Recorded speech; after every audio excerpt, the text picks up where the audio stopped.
AP BJP అధ్యక్షురాలు పురంధేశ్వరి మీడియాతో మాట్లాడుతున్నారు. లైవ్ లో చూద్దాం.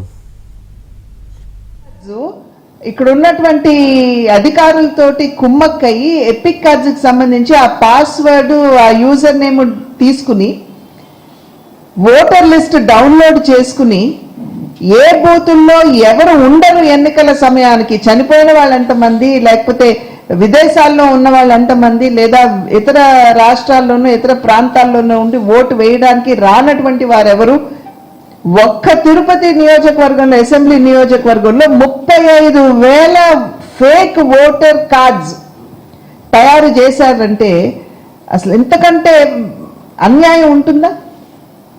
ప్రజాస్వామ్యాన్ని అపహాస్యం చేయటం ఇది, ఈసీఐని ఛాలెంజ్ చేయటం.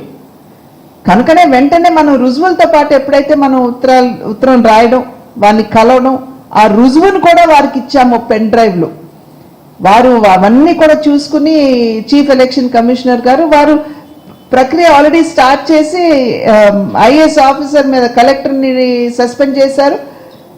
అదేవిధంగా పోలీసులు కూడా ఇక్కడ ఎటువంటి అన్యాయం జరగలేదు, అవినీతి లేదు అని చెప్పినటువంటి పోలీస్ ఆఫీసర్ని కూడా ఇవాళ డిస్మిస్ చేశారు.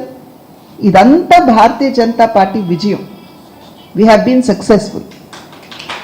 కనుకనే ప్రధాన ప్రతిపక్ష పాత్ర భారతీయ జనతా పార్టీ నిర్వహించింది రాష్ట్రంలో అని చెప్పడానికి ఇవన్నీ కూడా నిదర్శనాలు.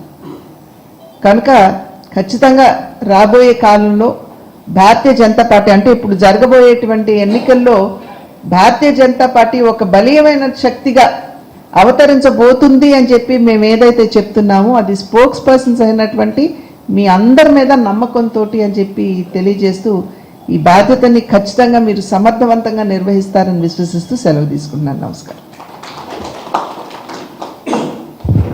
Thank you madam. దయచేసి ఇక మీడియా వారు ఈ కార్యక్రమం